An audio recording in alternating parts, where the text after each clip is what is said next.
Segera download Quran Tadabbur, Dia meraih tafsir kebaikan. dalam genggaman Contoh Anda. bulan Ramadan adalah bulan Al-Quran.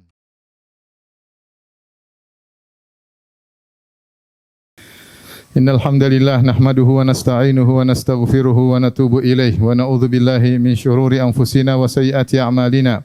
May yahdihillahu fala mudhillalah wa may yudlil fala hadiyalah.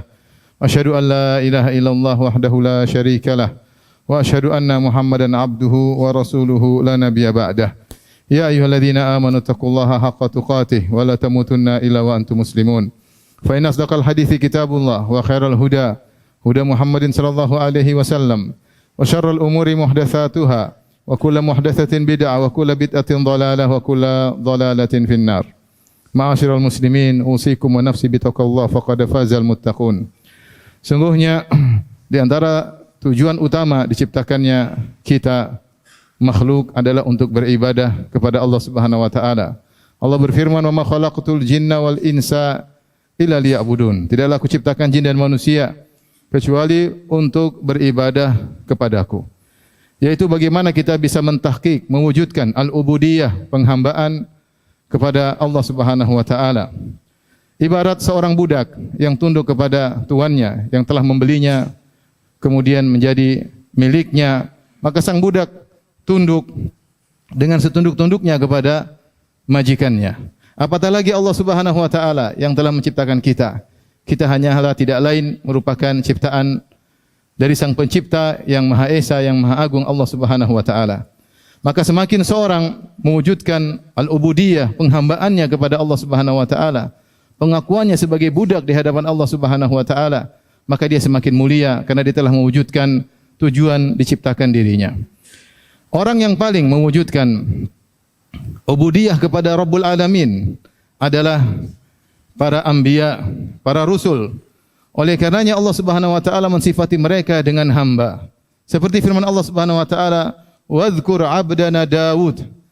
Dan sebutkanlah kisah tentang hamba kami Daud. Dalam ayat yang lain, "Wadhkur 'abdana Ayyub." Dan sebutkanlah tentang kisah hamba kami Ayyub.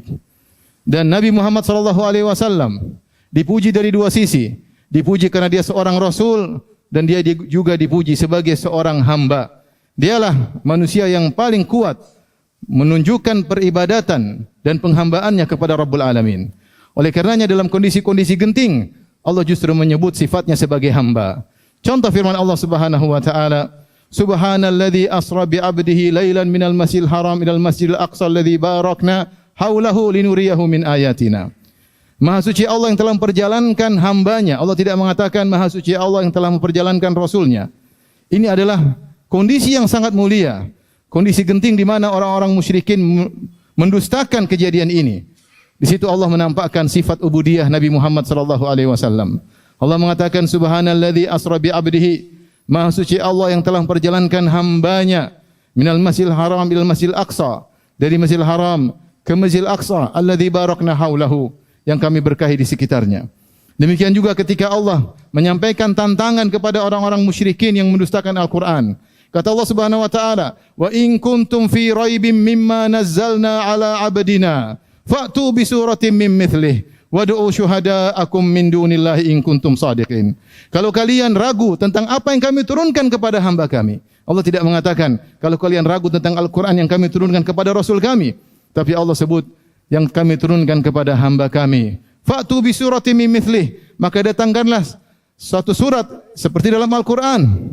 Wad'u syuhada'akum, dan panggillah penolong-penolong kalian in kuntum shadiqin, jika kalian benar-benar mampu jujur untuk bisa menandingi Al-Quran. Lihatlah bagaimana Allah Subhanahu wa taala menyebut sifat ubudiyah kepada Nabi Muhammad sallallahu alaihi wasallam di saat-saat genting. Dialah Nabi sallallahu alaihi wasallam ketika ditawarkan untuk menjadi seorang raja, dia tidak mau. Dalam hadis riwayat Ahmad, ada malaikat diutus kepada Nabi SAW dan dia berkata, "Ya Rasulullah, inni rasulur rabbik ilaik." Sungguhnya aku adalah utusan Rabbmu kepadamu. Afa malikan nabiyan yaj'aluka am abdan rasulan. Kau pilih mana wahai Muhammad? Apakah Rabbmu akan menjadikan engkau seorang nabi dan raja, ataukah engkau menjadi seorang nabi dan hamba? Maka Nabi SAW bersabda, "Bal abdan rasulan." Aku ingin menjadi seorang hamba. dan seorang Rasul. Nabi SAW tawadhu di hadapan Rabbnya. Dia tidak ingin hidup sebagai raja. Dia ingin menjadikan dirinya sebagai orang yang paling kuat dalam mewujudkan ubudiyah, penghambaan kepada Rabbul Alamin. Sampai beliau tidak mau makan muttaki'an, bersandar beliau tidak mau. Beliau tidak makan muttaki'an. Kata beliau, inni akulu kama ya'kulul abdu wa ajlisu kama yajlisul abdu. Sungguhnya aku makan sebagaimana makannya seorang budak dan sungguhnya aku duduk sebagaimana duduknya seorang budak. Beliau yang beribadah dengan luar biasa, padahal dosa-dosa beliau telah diampuni. Ketika beliau beribadah, hatta tatawarram qadamah, sampai kedua kaki beliau bengkak. Hatta tatafattar qadamah, sampai kedua kaki beliau pecah-pecah.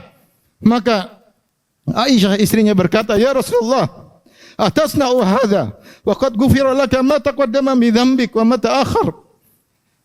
Ya Rasulullah, apakah kau beribadah seperti ini? Sementara dosa-dosamu telah diampuni, yang telah lalu maupun akan datang. Maka Rasulullah SAW bersabda, afala akunu abdan syakura. Kenapa aku tidak menjadi seorang hamba yang pandai bersyukur? Ma'asyiral muslimin, sungguhnya seorang yang mulia di hadapan Allah adalah orang yang berhasil mewujudkan penghambaannya kepada Rabbul Alamin, yang telah menciptakannya, yang telah memberi rezeki kepadanya, yang telah memberi nikmat kepadanya. Maka dia berusaha menjadi hamba yang terbaik di hadapan Rabbul Alamin. Aqulu qouli hadza, astaghfirullah li wa lakum wa lisa'iril muslimin min kulli dhanbin wa khati'ah, fastaghfiruhu innahu huwal ghafurur rahim.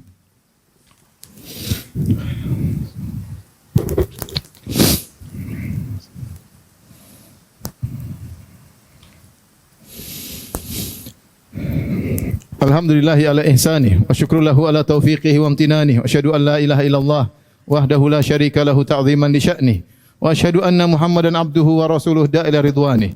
Allahumma salli alaihi wa ala alihi wa ashabihi wa ikhwanih. Ma'asyiral muslimin, seorang hamba yang sungguhnya adalah hamba yang selalu taat tatkala disuruh oleh penciptanya, yang mengedepankan kehendak penciptanya daripada hawa nafsunya. Dialah hamba yang sesungguhnya. Dialah hamba yang jika diberi nikmat oleh Allah Subhanahu wa taala, maka dia tahu memang dia tidak berhak atas nikmat tersebut. Dia merasa nikmat tersebut bukan karena dia beribadah kepada Allah Subhanahu wa taala, bukan karena kebaikan yang dia lakukan, beramal saleh bukan, tapi dia tahu bahwasanya itu semata-mata karunia Allah Subhanahu wa taala. Seorang hamba yang sungguhnya, jika dia ditimpa dengan musibah, dengan perkara-perkara yang dia tidak sukai, dia yakin bahwasanya Tuhannya, dia yakin bahwasanya penciptanya sayang kepadanya, dan penciptanya mempunyai hikmah yang mungkin dia tidak bisa pahami, maka dia terima takdir keputusan Tuhannya dengan lapang dada. Dialah hamba yang sesungguhnya. Seorang hamba yang sungguhnya adalah seorang hamba yang hanya menundukkan hatinya kepada penciptanya. Dia tidak menundukkan hatinya kepada makhluk. Dia tahu semua makhluk statusnya sama dengan dia. Yang berhak ditundukkan hatinya kepadanya hanya Rabbul Alamin. Maka dia tidak akan berharap pujian manusia, dan ketika dia beribadah hanya mengharap pujian Allah Subhanahu wa taala, pujian Sang Penciptanya. Semoga Allah Subhanahu wa taala menjadikan kita hamba-hamba Allah yang terbaik, yang bisa mewujudkan perintah-perintah Allah Subhanahu wa taala. Kalau sempatkan waktu untuk membaca sifat-sifat ibadur Rahman, itu di antara sifat-sifat hamba-hamba Allah yang sesungguhnya yang Allah abadikan dalam surat Al-Furqan, di akhir surat Al-Furqan. Innallaha malaikatahu yusalluna 'alan nabi ya ayyuhalladzina amanu sallu 'alaihi wa sallimu taslima. Allahumma salli 'ala Muhammad wa 'ala ali Muhammad kama sallaita 'ala Ibrahim wa 'ala ali Ibrahim innaka Hamidum Majid. Wa barik 'ala Muhammad wa 'ala ali Muhammad kama barakta 'ala Ibrahim wa 'ala ali Ibrahim innaka Hamidum Majid. Allahumma ighfiril muslimina wal muslimat wal mu'minina wal mu'minat al ahya'i minhum wal amwat innaka sami'un qaribun mujibud da'wat wa yaqdhiyal hajat. Allahumma ati nufusana taqwaha wa zakkiha anta khairu man zakkaha anta waliyuha maulaha. Allahumma aslih lana dinana alladhi huwa ismatu amrina wa aslih lana dunyana allati fiha ma'ashuna wa aslih lana akhiratana allati ilaiha ma'aduna waj'al hayata ziyaratan lana fi kulli khair waj'alil mauta rahatan lana min kulli syarr. Rabbana atina fid dunya hasanah wa fil akhirati hasanah wa qina adzabannar wa aqimus shalah.